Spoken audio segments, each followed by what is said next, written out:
Deus é bom demais. Amém? Eu quero falar com vocês, queridos, nessa manhã, a respeito de estratégias.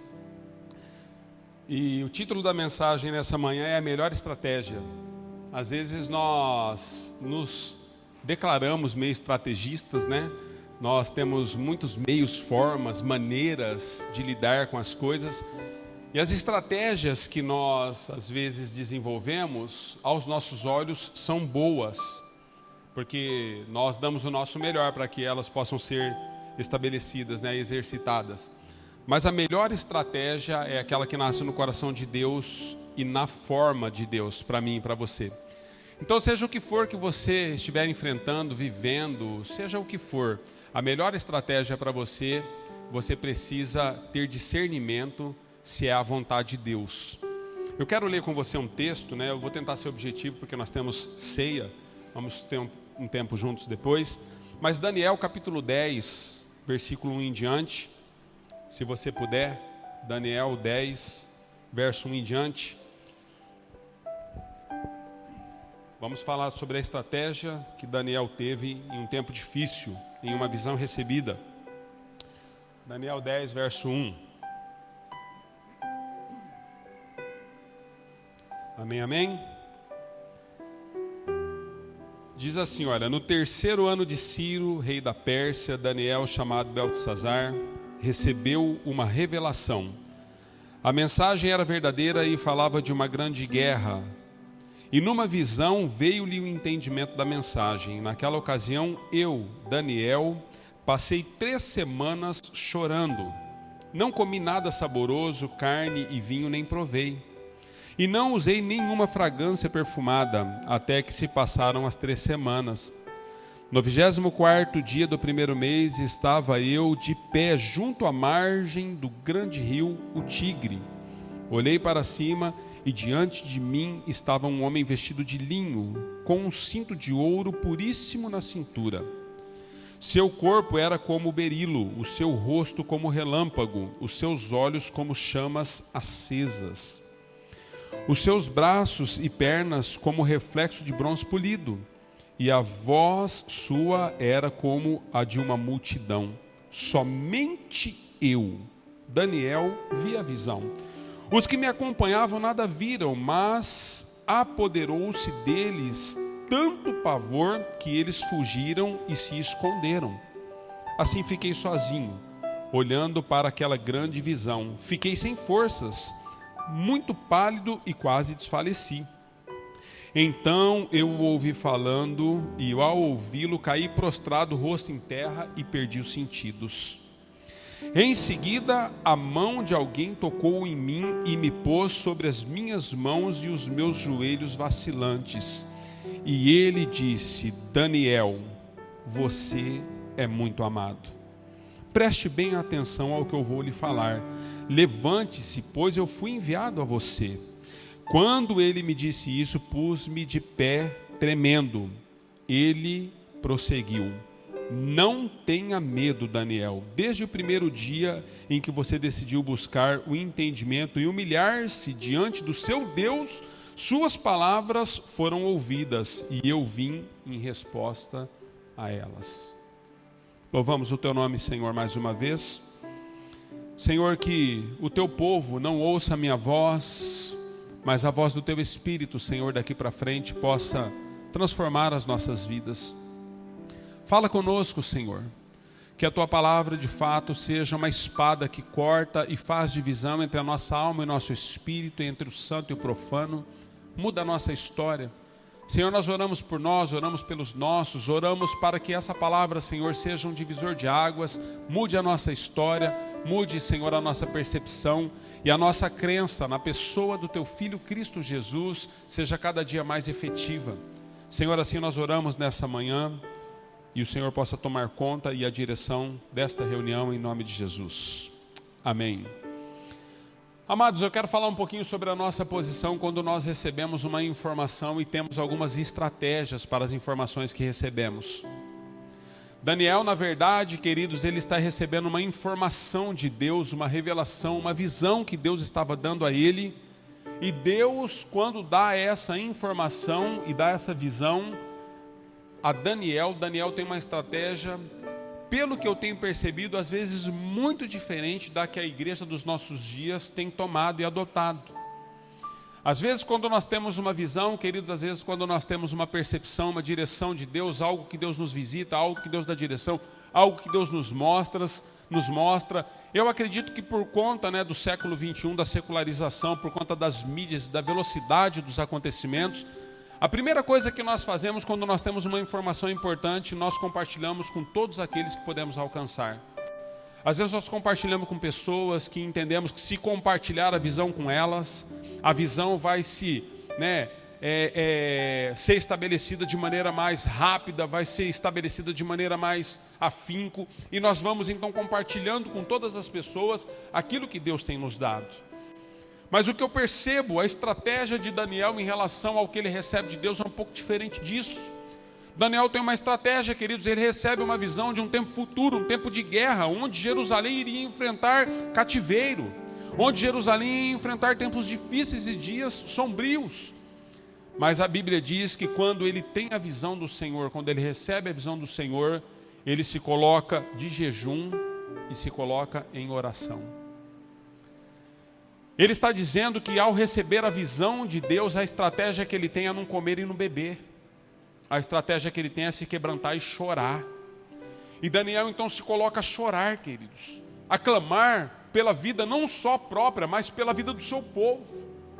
Um homem, queridos, que recebe de Deus uma visão e ele entende que agora sobre os seus ombros está o peso não somente da sua estrutura e da sua família, mas de toda a sua nação. Um homem que compreende que quando Deus está determinando, quando Deus está revelando algo, é porque Deus é fiel para cumprir o que está revelando e determinando. Quantas promessas nas nossas vidas, queridos, nós recebemos de Deus e não levamos essas promessas a sério. Quantas revelações de Deus a respeito da sua palavra e da sua vontade alcança você e a mim todos os dias, e nós interpretamos isso como, será? Mas é possível? Um dia, queridos, Daniel ele tem uma compreensão e a estratégia dele é, Senhor, se a visão é ampla dessa forma, se é tudo isso que vai acontecer, eu preciso de um milagre. A nação precisa de um milagre. Nós não vamos conseguir se o Senhor não for conosco. Lembra-se de Moisés, queridos? Quando Moisés, na verdade, ele é levantado por Deus para conduzir o povo no deserto. Moisés, ele tem uma única exigência, se é que podemos exigir algo de Deus. Mas Moisés, ele teve a coragem, por causa da intimidade que tinha com o Pai, de exigir ou pedir, se ficar melhor assim para nós, pedir algo ao Senhor. Ele disse, Senhor, uma única coisa eu te peço. O Senhor está querendo mandar comigo Arão, está querendo mandar comigo o povo, está querendo me dar um cajado que se transforma em serpente, depois eu pego na mão e vira cajado de novo. O Senhor está me dando poder para abrir mar, para curar pestes. O Senhor está me dando tudo isso aí, está tudo certo, Senhor. Mas eu quero dizer algo para o Senhor. Vai conosco. Se o Senhor não for conosco, em vão nós estamos indo. Senhor, eu não sou capaz de sair desse lugar se o Senhor não for comigo. Então Daniel está diante de um momento ímpar da história, não só sua, mas da humanidade, queridos, de toda a sua nação. E ele vai se trancar e ele vai dizer, Senhor, nós precisamos de uma intervenção das tuas mãos. E ele clama, queridos, ele clama. Eu ouvi do pastor Diego certa vez numa feita, ele dizendo que nós só somos capazes de orar incessantemente por aquilo que temos condição de chorar. Se você não é capaz de chorar por algo, queridos, você não tem condições de orar por isso. Se você não é capaz de chorar por algo, você não tem condições de orar por isso. É por isso que existem coisas que nós falamos para você assim, eu estou colocando o nome da irmã fulana de tal, ela está com Covid, ora por ela, você lê e não ora. Sabe por que você lê e não ora? Porque você não é capaz de chorar por essa pessoa. Se fosse a sua mãe, o seu cônjuge, se fosse um filho seu, você estaria chorando. E você estaria orando todos os dias por essa pessoa, porque ela é importante para você. Mas as pessoas que não significam para nós aquilo que nós às vezes avaliamos como valor supremo, alto, as pessoas que não têm significância para nós porque não temos contato, nós não oramos por elas. Sabe por que nós não somos capazes de chorar por elas? Mas a Bíblia diz que Daniel, ao receber a visão, ele é capaz de chorar pelo seu povo. E por 3 semanas, querido, esse homem só chora. Por 3 semanas ele dobra o seu joelho diante de Deus. Ele diz: Senhor, tem misericórdia da nossa nação, porque ela será destruída. Senhor, tem misericórdia do teu povo. Senhor, tem misericórdia, lembra-te de nós. Senhor, lembra-te de nós. Nós precisamos, queridos, avaliar pelo que nós temos chorado. Nós só choramos por aquilo que tem valor para nós, mas deixa eu dizer, o seu coração é muito pequeno. O meu coração é muito limitado. O coração de Deus cabe todo mundo. E Deus, quando Ele chora, queridos, Ele não chora só por você, Ele chora pelas nações. Ele chora por aqueles que você não conhece, por aqueles que você não se relaciona. Ele chora pela mãe que agora acabou de perder o filho por causa das drogas. O filho foi executado. Ele chora por aquela mãe que na verdade agora foi diagnosticada com câncer e não vai poder ver os seus filhos crescerem. Ele chora por aquele marido que dependia totalmente da esposa e agora o Covid levou, ele não sabe o que fazer com os filhos que ficaram com ele. Ele chora, queridos, por aqueles que na verdade tiveram um sistema que governou toda a mente deles antes de conhecerem a Jesus e hoje estão nos presídios. Queridos, eu não acredito que as mídias fazem. As mídias têm coragem de mostrar uma criança de 10, 11, 12 anos com um fuzil na mão e declarar que bandido bom é bandido morto. Queridos, nós estamos falando de uma criança de 11 anos. Uma criança que não decidiu ter um fuzil nas mãos. Mas ela está com um fuzil nas mãos por causa do sistema. Alguém ensinou isso a ela, ela não nasceu assim, queridos. E nós estamos dizendo bandido bom é bandido morto. Como se assassinar crianças agora de 5, 10, 8 anos fosse natural para nós. Daniel está chorando, queridos. E ele está dizendo: o Senhor tem misericórdia da nação que se perdeu, porque o sistema corrompido pelo pecado tem levado as pessoas a se distanciar da sua vontade. Eu não consigo acreditar, queridos, que uma criança de 10, 11 anos, ela exigiu ter um fuzil nas mãos. Eu não consigo acreditar. Sabe o que eu consigo acreditar? E isso eu creio piamente e compartilho com você nessa manhã. A igreja chora pouco. Nós temos chorado pouco, queridos, porque a gente só chora por aquilo que vai nos trazer algum tipo de benefício. Você é capaz de chorar dias para que você possa passar num concurso público. Capaz de chorar dias para que o seu patrão coloque os olhos em você e te promova dentre os demais que você está trabalhando com eles. Você é capaz de chorar dias por muitas coisas que o teu coração almeja, porque são coisas passageiras dessa terra. Eu queria que você entendesse isso como igreja. Deus não chora por questões que perecem, queridos. Deus chora por vidas, por pessoas. É por isso que Jesus morreu. Jesus, quando veio à cruz do Calvário, queridos, Ele não veio resolver os nossos pecados, Ele veio resolver o problema do pecado original. Porque o pecado original separou a mim e a você do Pai. E Jesus veio resolver esse problema original na cruz, devolvendo-nos na condição de estar na casa do nosso Pai. E termos de novo acesso a Ele que não tínhamos mais por causa do pecado. E Daniel se coloca a chorar porque ele tem uma visão. Ele tem uma visão. Qual é a visão que Deus tem dado a você? Pastor, eu estou vindo na igreja porque o meu sonho é ver meu marido convertido. Ele bebe, pastor, ele é agressivo, ele é violento. Nem preocupado com a salvação do seu marido você está?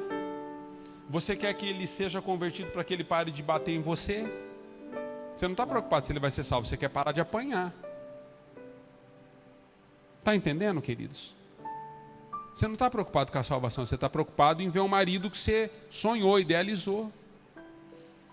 Senhor, eu estou vindo para cá porque o meu filho precisa sair das drogas. É porque ele te dá dor de cabeça. Porque mexe e vira, você recebe uma ligação.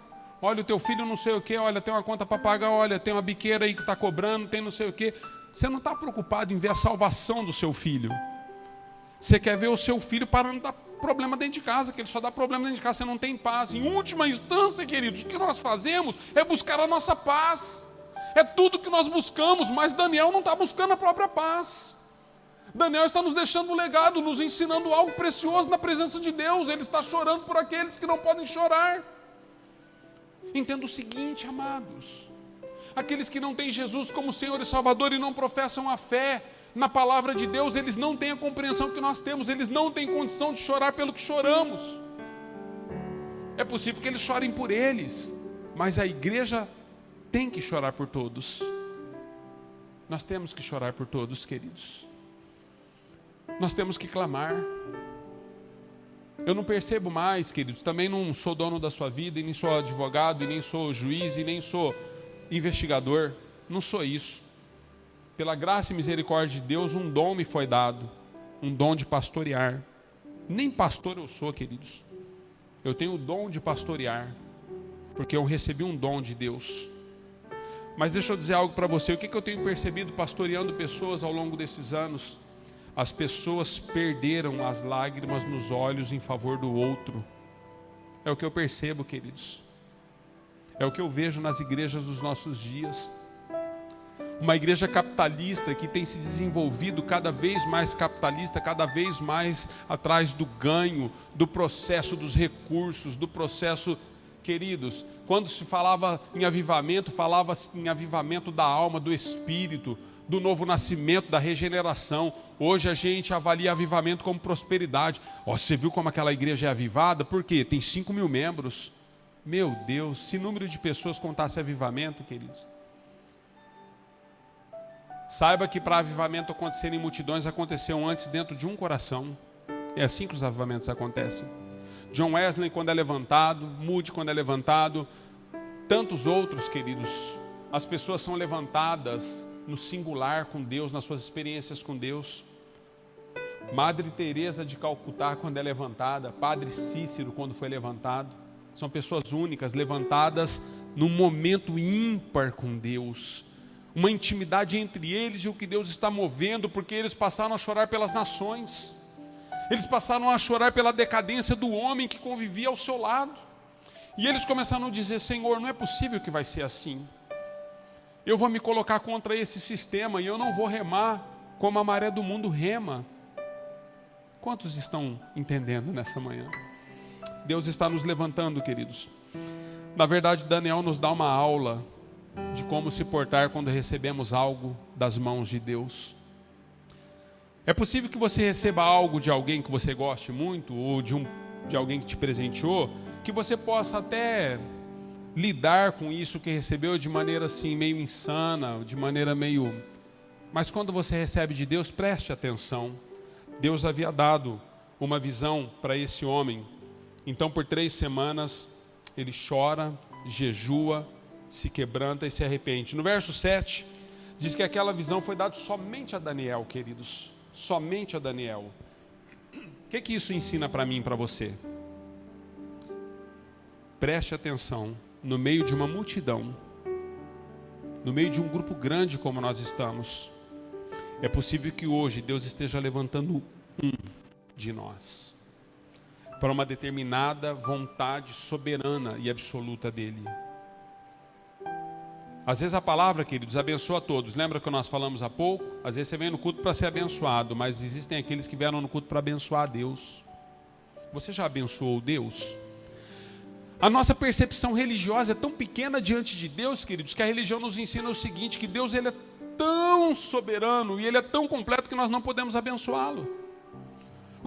Você já foi em aniversário de gente que tem muitas posses? Já foi em casamento de rico? Se não foi, nem queira também, que a gente só passa vergonha. A gente não sabe nem como se portar. Mas quando você vai no aniversário de uma pessoa que tem muitas posses, ou no casamento de pessoas que têm muitas posses, a primeira coisa que te vem, eu não sei o que dá para ela. Ela já tem tudo. Quantos já tiveram essa sensação? A pessoa não precisa ser muito rica, ela só precisa ter mais que você. Você não sabe o que dá para ela. Às vezes nós temos uma mentalidade assim sobre Deus. O que eu vou dar para Deus? Deus tem tudo. De fato, queridos, Ele tem, mas Ele ama ser abençoado por você. Nós podemos abençoar o coração de Deus, queridos, com aquilo que somos. Muito mais do que com aquilo que temos. Sabe que o recurso que nós trazemos no gasofilaço não é tão importante para Deus quanto o nosso coração no seu altar? Deus conversa com Isaías e ele diz: olha, sabe o que acontece com o povo, Isaías? O povo tem o coração perto, mas a boca perto de mim, mas o coração está longe. E aí Deus começa a dizer algumas coisas assim: olha, para o seu povo, sabe, vocês estão com sacrifícios, eu não estou requerendo os sacrifícios de vocês, Eu quero obediência. Obediência, queridos. Não precisa muito para ser cristão. Só precisa você entender que onde abundou o pecado, superabundou a graça. Então as palavras que saíam da sua boca, elas não devem ser as mesmas se Jesus entrou na sua vida. Entende? Mas eu sou assim, eu nasci assim, eu vou morrer assim. A Gabriela? Meu Deus, quem nós somos?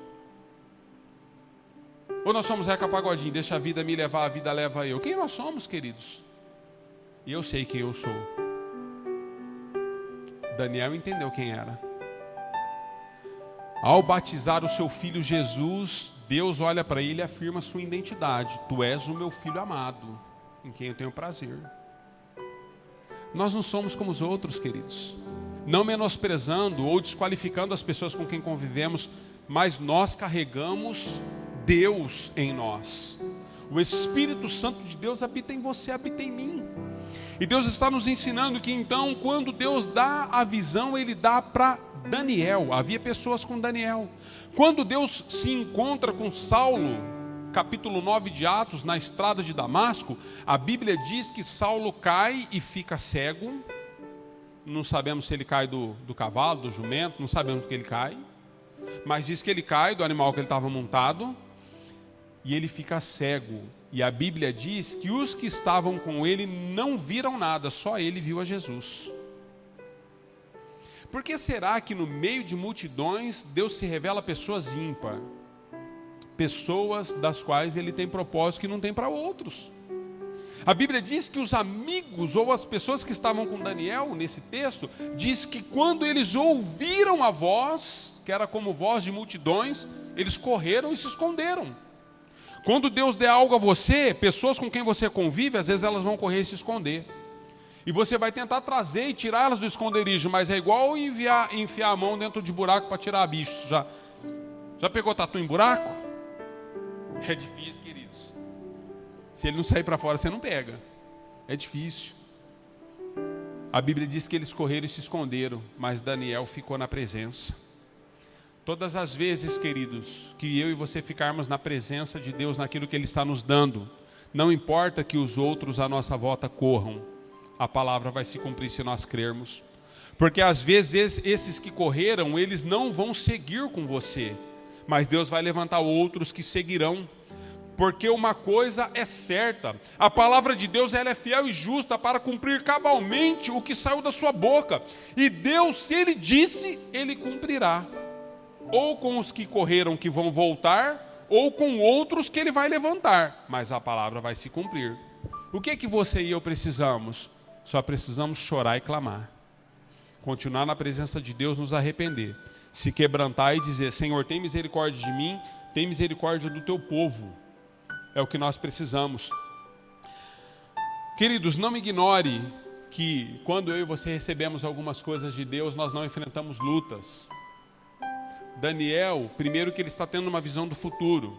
Segundo que ele se põe para orar por 3 semanas. Ele se propõe em orar por 3 semanas. A Bíblia diz que por 3 semanas, querido, ele está orando e nada está acontecendo. Quantos já oraram assim? Parece que nada está acontecendo na sua vida. Senhor, eu não aguento mais orar. Já se passaram 1 ano. Já se passaram 10 anos. Eu não aguento mais orar por isso, Senhor, não é possível. Mas a Bíblia diz, queridos, que então, de repente, ele está na beira do rio.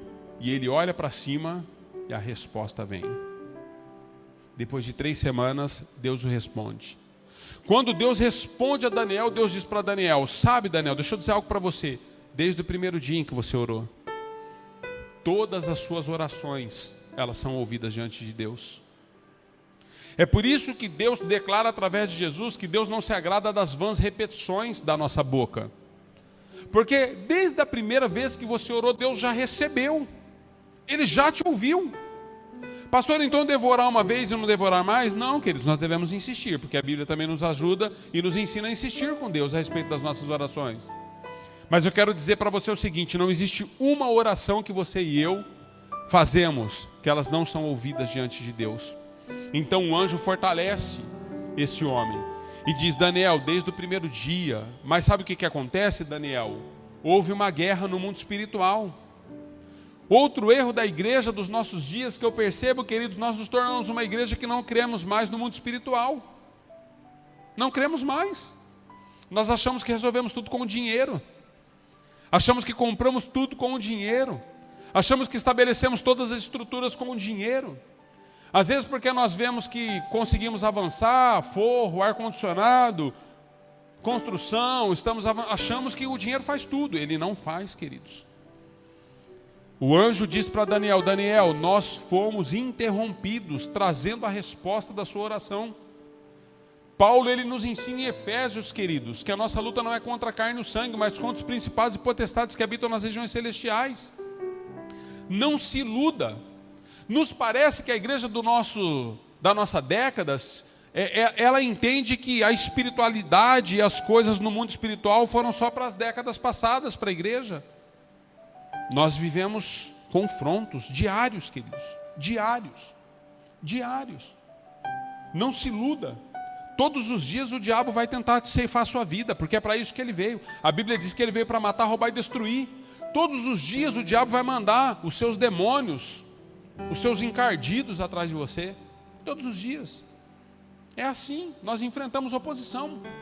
E o que a oposição faz conosco, queridos? Nós lutamos tanto às vezes com a oposição que nós às vezes ficamos desfalecidos. Daniel orou tanto. Sabe quantos anos Daniel tinha? Segundo os estudos, queridos, Daniel estava com 83 para 84 anos quando ele faz essa oração. Por 3 semanas jejua e ora. Um homem de 84 anos, queridos, jejuando por 3 semanas, sem comer, sem usar fragrâncias. Me parece que até banho não estava tomando, pelo que deu a entender aqui. Ele de fato se isolou na presença de Deus. Aí você diz para mim que um homem de 20 anos, de 40 anos não consegue jejuar e orar? O jejum não faz mais parte da vida da igreja. Porque nós entendemos, não, mas as coisas mudaram mesmo. Por isso que nós estamos apanhando às vezes feito macaco para conhecer dinheiro. Não jejua, não ora, não clama, não quebranta. Precisamos orar, queridos.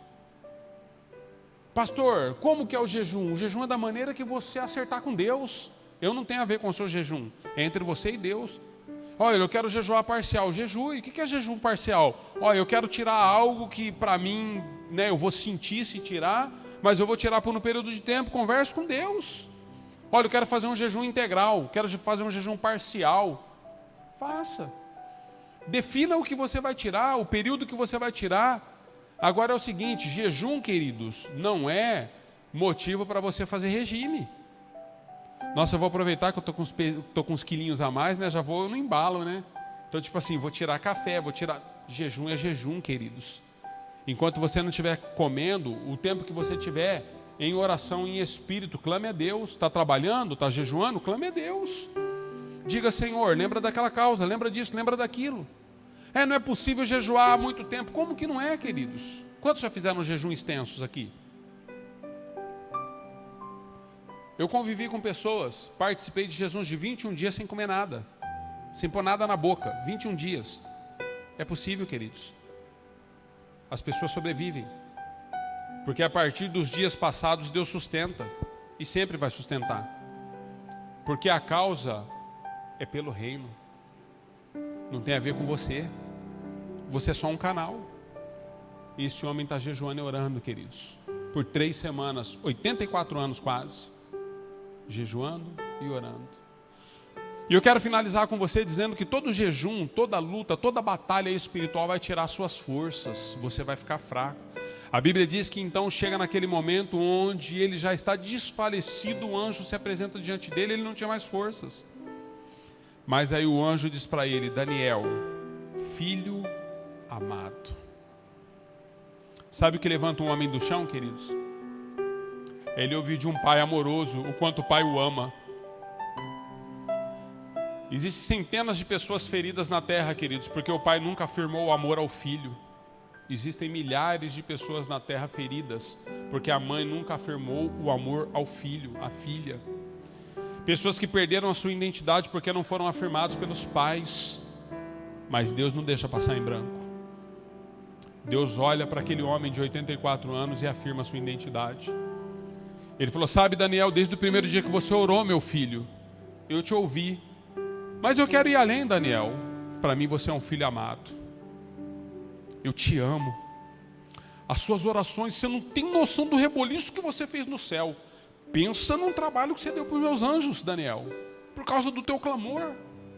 Por causa do teu clamor houve guerra entre os principados e os anjos. Eu tive que enviar, Daniel. Eu tive que enviar reforço. Tem noção, queridos? Gabriel não estava dando conta. Deus falou: Miguel, vai lá, resolve a parada, que Gabriel não estava dando conta. O negócio está feio.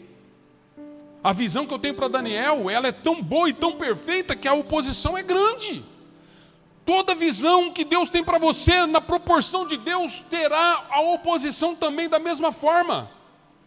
Ela também será grande, queridos. Então, quando pessoas se levantam contra você, que você olha: puxa, esse é um gigante. Sabe por que é um gigante? Porque o que Deus tem para você não é pequeno. Porque se fosse pequeno, você passava. Todos os gigantes que se levantam contra você, eles se levantam para cair. Na live dessa semana, queridos, eu acho que na terça ou na quinta, não lembro, acho que terça, eu falei sobre o tamanho dos gigantes. Davi, ele nunca chamou Golias de gigante. Você já prestou atenção na Bíblia? Você já leu a Bíblia?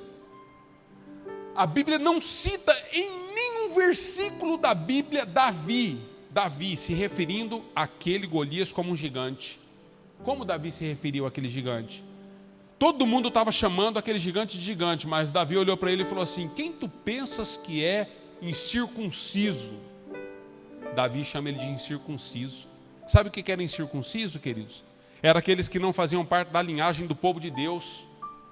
Davi, quando olhou para aquele gigante, não viu como um gigante, ele viu como alguém que não fazia parte da linhagem de Deus. E não fazendo parte da linhagem de Deus, ia ter que se dobrar à vontade de Deus.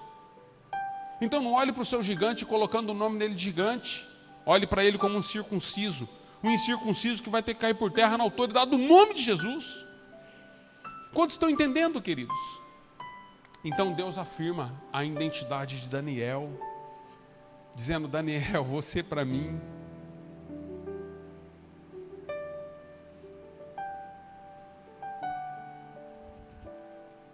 eu tenho 2 filhos, queridos. Eu sei o quanto é importante para eles eu dizer para eles que eu amo. E às vezes eu entro na presença de Deus quando tudo está dando errado. Coisas já deram errado para você? Quando pessoas das quais você assim apostou todas as suas fichas nelas, a sua vida nelas, e de repente você é decepcionado, decepcionada. Quando você gastou toda a sua herança com aqueles que estavam próximos a você e eles já não existem mais. E aí às vezes eu olho para Deus e eu me tranco 3 semanas, 4 semanas, até que Deus diga para mim: tu és o meu filho amado. Tu és o meu filho amado, Anderson. Não é contra a carne, não é contra o sangue, não são contra as pessoas. Queridos, nós somos afligidos todos os dias, mas o que importa para mim, o que importa para mim é o que Deus pensa a meu respeito. O que importa para mim é o que Deus pensa a respeito dos meus filhos, da minha família. O que importa para mim é o que Deus pensa a respeito da igreja, porque além de filho eu sou igreja. O que importa para mim são as promessas que Deus determinou para a igreja, não para a comunidade Amor e Graça, não para a igreja A, B, C ou D, para o reino. Existe uma igreja pura e imaculada, uma igreja que aos olhos de Tiago está longe de ser as igrejas denominacionais.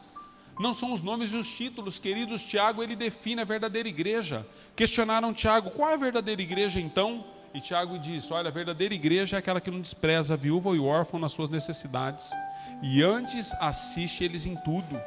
Essa é a verdadeira igreja, queridos. Em outras palavras, é a igreja que cumpre a vontade de Deus na terra. Quantos estão entendendo? Eu quero dizer para você algo nessa manhã. Ministério de Música, por favor. Você é um filho amado. Você é uma filha amada de Deus. Não permita o diabo dizer outra coisa a você. Não permita, queridos.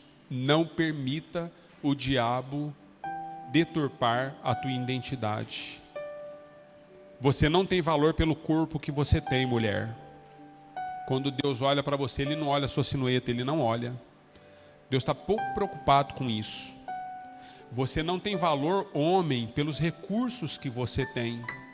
Se você é um empresário ou se você é um favelado. Você tem valor porque você é filho e porque você é filha. Nunca deixe as pessoas valorizar você ou avaliar você pelas suas conquistas, porque as conquistas passam. Reinos passam, queridos. Novos reinos são estabelecidos. Mas a palavra de Deus, ela permanece para sempre, ela não passa. Ela não passa. E o que Deus tem sobre você e sobre mim é o que nós significamos para Ele. Quantos foram abençoados, digam amém. Queria que você se colocasse em pé, em nome de Jesus. Quantos filhos, quantas filhas de Deus nós temos aqui nessa manhã? Digam amém. Nós vamos ceiar, queridos. Nós vamos ceiar debaixo dessa perspectiva e dessa convicção de que nós precisamos chorar mais. Mas nós vamos ceiar debaixo da mesma perspectiva que depois de chorarmos o tempo que é necessário de choro, o Pai vai se apresentar diante de nós e vai nos dizer: olha, filho amado. Nós vamos ceiar debaixo dessa convicção, queridos, de que nós estávamos perdidos lá fora e a prova é Deus colocar os olhos em nós e nos trazer para si. Nós vamos ceiar nessa manhã debaixo da convicção, queridos, de que Deus está nos dando uma visão de futuro, como deu para Daniel. Porque na verdade, o que Deus estava dando a Daniel antes dele chorar e clamar era uma visão do futuro. E sabe qual que é o futuro da igreja? Billy Graham tem uma frase que eu gosto demais, queridos. Ele diz: olha, não se preocupem, eu já li a Bíblia toda. Eu sei qual será o final. Às vezes você tem medo, às vezes você tem pavores, porque você não sabe o final. Eu quero desafiar você a conhecer o teu final, conhecer o teu fim. Qual é o teu fim? Você acha que o teu fim é um acidente de carro? É uma morte com Covid? É deixar esse corpo por um câncer? Esse não é o teu fim, queridos. João capítulo 14, Jesus diz: olha, na casa de meu pai há muitas moradas. Eu estou subindo lá para o Pai e eu vou preparar a morada de vocês. Essa semana eu estava conversando com uma pessoa que escapou do fio da navalha do Covid. Mas do fio da navalha, queridos. Ficou mal, entubou, ficou ruim, ia morrer. Agora está fazendo uma reabilitação dos movimentos, porque perdeu movimentos, ficou com sequelas, enfim. Também fui visitar uma outra pessoa que está se recuperando do acidente, o João Paulo, acidente de moto, quando se lembra. E aí a gente começou a conversar um pouquinho sobre o fim, e a gente começou a falar um pouco por que Deus permite que algumas pessoas passem pelo fio da navalha da morte, sabe? Quando a sombra do onipotente está ali, você passa pelo vale da sombra da morte, mas Deus não te leva e você permanece. E aí, inclusive com o João Paulo, conversando com o João Paulo, ele falou para mim: pastor, por que depois de tudo que eu passei e tudo que aconteceu comigo, porque ele de fato, né, ele não sobrou nada do João Paulo, né? Ele bateu de moto numa árvore a mais de 100 por hora, ele abraçou com uma árvore, e eu acho que ele já fez, é que o Dedê e a Dani não está aí, mas ele já fez acho que umas 17 cirurgias, vai fazer mais umas outras tantas, está com tráqueo, mas está vivo, está andando de andador, está conversando. E agora ele vai fazer uma outra cirurgia, dia 25, tem médico de novo, já fez um monte de reconstrução da face, porque não sobrou o rosto não sobrou nada, queridos. Eu fui visitar ele na UTI, não existia mais o João Paulo. E aí ele falou: por que, pastor Deus? Eu falei: porque a sua casa não está pronta. Jesus diz assim: olha, na casa do meu pai há muitas moradas, mas eu vou subir e vou preparar a sua. E quando a sua estiver preparada, eu vou te chamar para mim. E aí eu comecei, porque pastor viaja, né, que ele sabe que pastor é tudo meio pancada, né? E eu comecei a viajar com ele. Sabe, João Paulo, eu acho que Deus está nos ensinando algumas coisas, porque agora eu estou percebendo que nós não fomos ainda porque a nossa casa não está pronta, irmão. E Deus falou que tudo aquilo que for material de feno, de palha, de madeira, Deus vai pôr fogo em tudo, mas algumas coisas vão sobrar. Então nós precisamos entender que nós estamos fazendo parte da construção da nossa casa. O que nós temos oferecido para Deus aqui enquanto em vida é o que Ele tem construído a nossa morada lá, a nossa casa lá. O que você tem oferecido? Porque Ele está construindo a sua casa. Uma hora Ele vai te chamar. E eu sei que aqui todo mundo quer morar perto de Jesus, perto de Paulo, perto de Pedro. Quer morar? oferece material bom para Jesus terminar a sua construção. A hora que estiver preparado, ele vai te chamar. Aí tem gente que não oferece nada porque não quer que a casa acabe lá em cima, né? Não quer deixar a terra. Ouça o seguinte, queridos: aqueles que não desejam deixar a terra, ficarão nela. Tudo que eu quero, queridos, é novos céus e nova terra. Se Deus tem permitido que alguns de nós temos permanecido, é porque Ele está preparando a nossa morada. Vamos contribuir para isso, em nome de Jesus. Amém? Fecha os teus olhos por um instante. Pai, em nome de Jesus, nós partimos o pão nesta manhã. A ceia do Senhor foi estabelecida não por homens, mas pelo próprio Filho, quando esteve na terra. Teu Filho Jesus, Senhor, Ele nos deixa 2 sacramentos no Novo Testamento. Um é o batismo, o outro é a ceia do Senhor. E nós queremos orar, Senhor, nessa manhã, te agradecendo pelo privilégio, porque nós não somos dignos dessa ceia, mas o Senhor nos inseriu à mesa. O Senhor perdoou os nossos pecados, nos regenerou, nos redimindo, santificou as nossas vidas. E nós declaramos, ó Pai, nós queremos discernir o corpo nessa manhã. Se existe algo em nós que tem desagradado o Teu nome, Senhor, nessa manhã nós queremos renunciar a esse algo. E nós queremos declarar, Senhor, que a prática deste pecado não será mais uma prática. Nós até podemos cair, Senhor, em um dia qualquer por um acidente, mas não será mais uma prática. E se o acidente acontecer, Senhor, pessoas que saem e se recuperam de acidentes, eles nunca mais desejam se acidentar de novo. Eu me lembro, Senhor, quando eu tive um acidente de moto. Depois que eu saí daquele acidente, o Senhor me restaurou. Eu nunca mais desejei ter um acidente de moto de novo, porque acidentes são assim. Nós não desejamos tê-los novamente. Que seja assim nas nossas vidas no mundo espiritual. Nós te agradecemos pelo Teu corpo que foi partido em nossas vidas, em favor das nossas vidas, melhor dizendo. Te agradecemos pelo Teu sangue, Senhor, que foi derramado na cruz do Calvário, nos trazendo a nova aliança no Teu nome. Por isso, nesta manhã, Senhor, enquanto comemos e tomamos do vinho, Senhor, ou do suco, Senhor, nós declaramos, Pai, que a Tua graça, o Teu favor e a Tua misericórdia possa repousar sobre as nossas vidas, nos trazendo cura e trazendo vida sobre o corpo de Cristo, na autoridade do nome de Jesus a quem oramos. A igreja diga amém.